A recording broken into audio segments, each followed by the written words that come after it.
Bueno, me pregunta un seguidor, dice, en el marco de la analítica existenciaria heideggeriana que se evoca en el video, ¿cómo se articula exactamente la diferencia entre la comprensión cotidiana preontológica del ser, que permanece latente en la inautenticidad, y el cuestionamiento explícito del sentido del ser que caracteriza el pensar filosófico auténtico? ¿Y qué consecuencias tiene esa articulación para la posibilidad de que el Dasein logre una apropiación propia de su existencia en medio de la caída en lo ente? Saludos. Bueno, esta es una muy buena pregunta, y aunque yo no soy un experto en Martin Heidegger, y lo aclaro por si alguna imprecisión tengo, pero me corregirán los que sí lo son, voy a dar mi punto de vista desde lo que sé de Heidegger, desde lo que he investigado también, y de que también me gusta muchísimo, ¿no? Bueno, lo que puedo decir es que Martin Heidegger, digo para contextualizar, señala que en una primera instancia la conciencia del ser humano, del Dasein, ¿no? Del existente que tiene la capacidad de pensar el Sein, el ser, bueno, ciertamente tiene como un estado inicial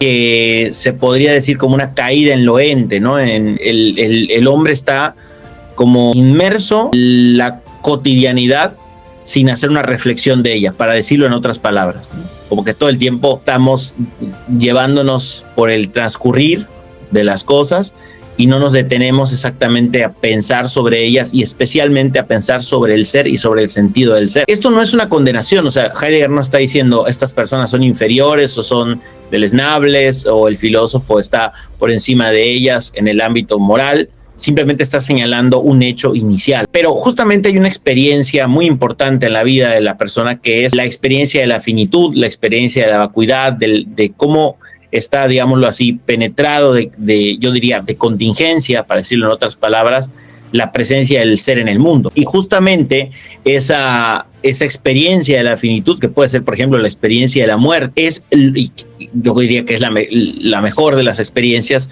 es lo que nos hace preguntarnos acerca del sentido del ser. Es decir, es como un abrir de ojos. Entonces, si bien el hombre, el Dasein, tiene cierto conocimiento que se llama preontológico, como bien lo señala el comentario, del ser, tiene un conocimiento preontológico, quiere decir como una especie de, yo diría así, una especie de convivencia, de habitualidad con el ser. Llega un punto en el que a partir del encuentro, especialmente con la muerte o con la experiencia de la finitud, se produce en Dasein la reflexión más profunda sobre el ser, el existente. La persona empieza a cuestionarse sobre el ser. Entonces, yo diría que hay que tener muy en claro que todos iniciamos en ese plano, en el plano del conocimiento preontológico, porque si no, no podríamos vivir. Pero la reflexión filosófica se da frente a esa experiencia de finitud.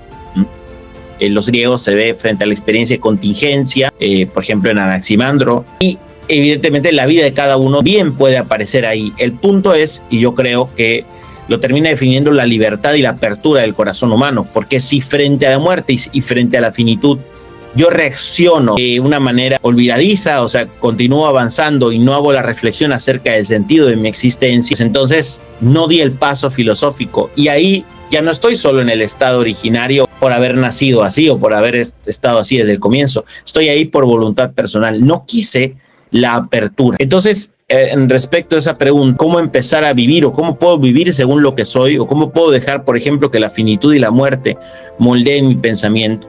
Bueno, yo creo que ahí entra en gran medida, ya separándome aquí de Heidegger, no completamente, pero poniendo un poco de mi punto de vista, que ahí entra el papel de la educación.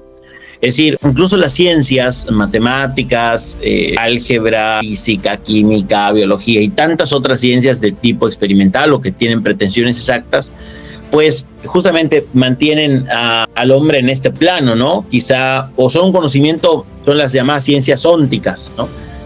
Pero siempre están en este plano como de la inmediatez, de la contingencia, del paso, del acontecer histórico, en donde no cabe una reflexión más profunda. Entonces, justamente la educación pues no debe simplemente brindar la información para manipular la naturaleza o las fuerzas del universo, sino que sobre todo debe despertar la conciencia del Dasein, del hombre, de despertar la conciencia frente a los acontecimientos esenciales, y justamente empezar a abrir la puerta en el corazón de los alumnos hacia la respuesta filosófica, que es en última instancia la que puede dar cuenta de lo más importante que el hombre necesita saber, que es el sentido de su existencia. Así que esa es mi respuesta. No es todo Heidegger, yo estoy también como que pensando o tratando de pensar desde Heidegger. Un abrazo y acepto comentarios y correcciones.